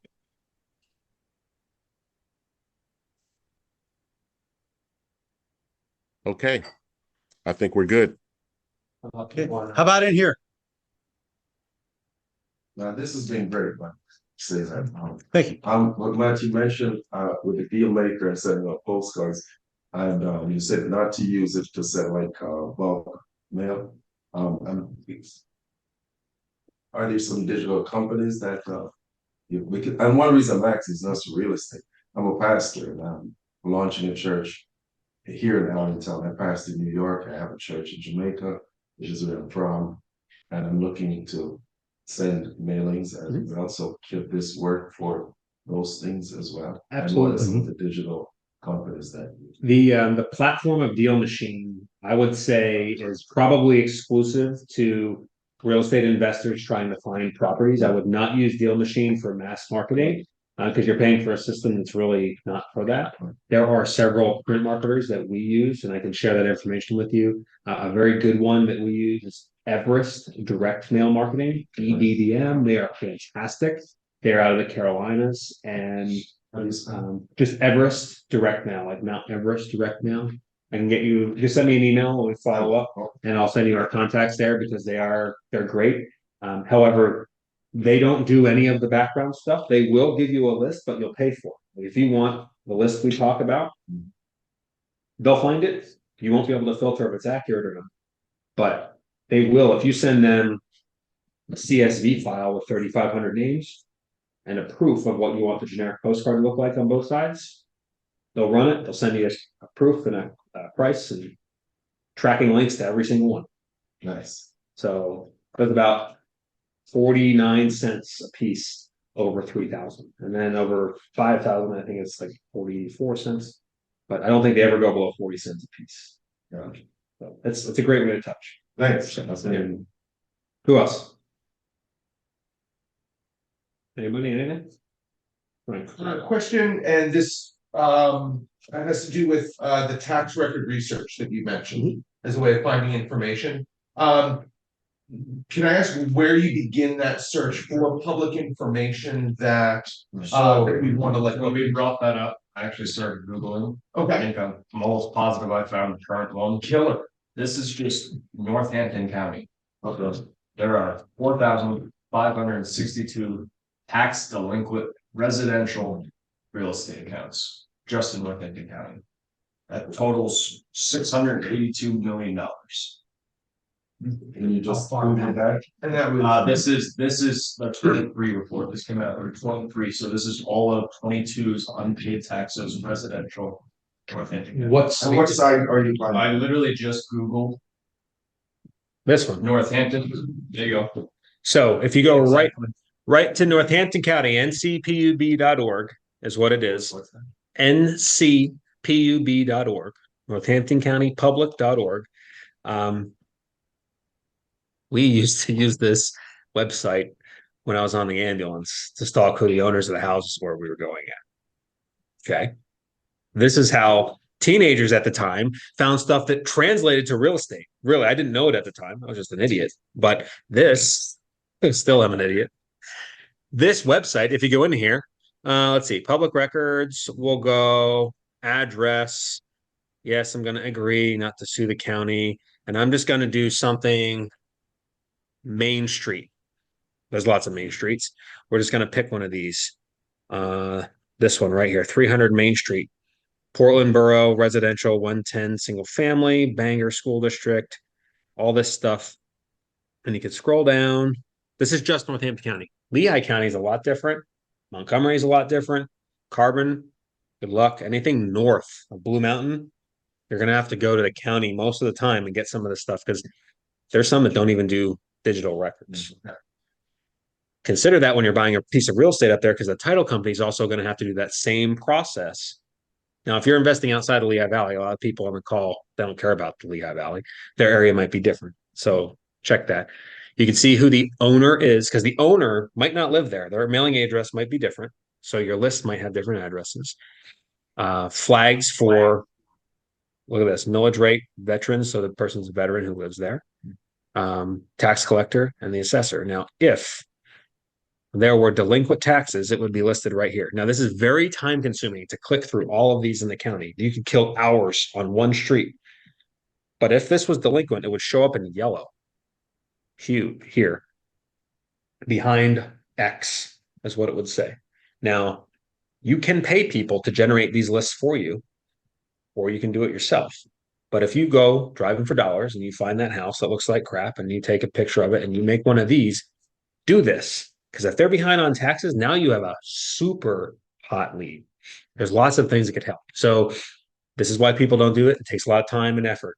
But if you have a house that you find, go to the county website. It's all public, or call them and you can get this information. If you have an agent, we have a way to compile all this in a very simple form quickly, but it takes 3 seconds. Matt. Where do you find lien holder? So lien holders are different. Lien holders are filed at the courthouse. They don't always happen to be on the public record on the county website. But I can show you, if we go to what's called the courthouse retrieval system, agents have access to this. Yeah. I paid my dues. It's public index. You have access through county records, which they might not give you this nice, simple here. I'm going to just click on this one right here, which is a vacant piece of land. This is a nice plot of all the information about this. When it was sold, who bought it, how much they paid for it, how much they sold it for, tax assessments, how much the city, county, social, or school district taxes are, and then here's the mortgage history here. The reason we could see this is because our system has a link into the filing system of liens.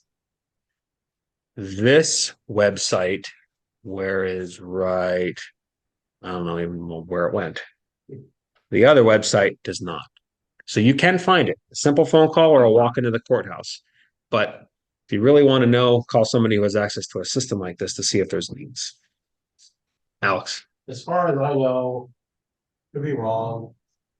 You said there are pieces of software that can aggregate this information, or yes. Yes. Yep. Yeah, because I was under the impression that you like the last one that you showed that's realtors have access to. That's one thing, but as far as I understood, you can't web scrape like government websites. They can't. They have like a file at some point that says no automation on this website, and so a lot of the software providers, like the leads and the county, like I was under the impression you can't aggregate. But you can. Dealmachine, PropStream, they have access to those systems. It's not that it's accurate. You got to verify it. But again, there's no method that I'm aware of. If anybody in the room is, please let us know, to find a current lien holder. And those are mortgages. You're not going to see credit card liens or things like that. Healthcare. Hey, Matt, I have a question for everyone on the call and there as well. Is everyone investing in mainly Pennsylvania? Mostly everyone in the room is. Richard, how about people on the call? Yeah, I think most of them are as well. I was going to suggest, NACO.org is a site that can give you county information anywhere in the country. If you want me to show it, I can. Yes. What was it? Meetup? It sounded like he said. NACO.org. Oh, Matt, you want to give me a presentation ability? I can probably show it real quick. Let me see here. You should be able to now, Richard. Okay, thank you. Let's see. Can everyone see that? Yes. Yeah. Yep. Okay. This is the National Association of Counties. If you go to this and you go up here to the County Explorer, it's going to bring up an app, so to speak. And what it's going to show you is every county everywhere. Okay. So let's look at Lehigh County. Okay. Gives you some demographic information. Then this will take you to the website for the county. And then you can go here, and if you want, and I don't know this particular, every county's going to have their own website for this sort of thing. But then if you can go and find where they have the information, it's usually an app that they use that allows people to go and look at what the county has as far as records for properties in their county. Okay. Sometimes you can, not every county has it, but most of them do. But there's apps in here, and I haven't been to Lehigh County, so I can't really show you here, but there is an application that loads in the browser, and it will allow you to put in an address and then allow you to see information similar to what Matt just showed you. Does that make sense? Mm-hmm. Okay. So NACO Play gives around you, with it. You'll see. It'll give you more resources. It'll bring you to the county's website. So you can come to this NACO and not have to know every county's website. So it gives remote investors more tools. Yeah. There's actually quite a few Lehigh counties. So LehighCounty.org, Lehigh County, Utah.ut, different ones. So yeah. You have any questions on this? All right, guys. Sure. To Hampton County, didn't Mike say that he found 4,000 and some properties that were taxed? So how do you search for that? There must have been something that he found in the search tool that showed them, but I'm not aware of a way to see all of those in a list without paying for it. You can go up to the courthouse and you can ask for it, and they'll print it for you. Oh boy. You won't make any friends that way. But up north, Richard's done this in some northern counties. That's the only way you get information. Yep. All right, guys, we're gonna take any last final questions, and then we're gonna wrap this up. Before everybody leaves, if we can do a quick picture in the room up against the TV with the thing in the background. And then as you're leaving, we like to get a quick, if you're comfortable with it, if not, totally cool, a quick 5-10 second blurb of you saying what you learned tonight. And if it's worthwhile for people to come, we mash it all together in like a reel and put it on social media. If you don't want to do it, totally cool. Just walk past and flip John off and he knows. But if we could, yeah. I know a lot of people are going to hang out. The place is yours for a while, so just please chill. And as you leave, we'll take some videos on the way out. If you don't see John or myself beforehand, thank you for coming on behalf of everybody. Good night, everybody.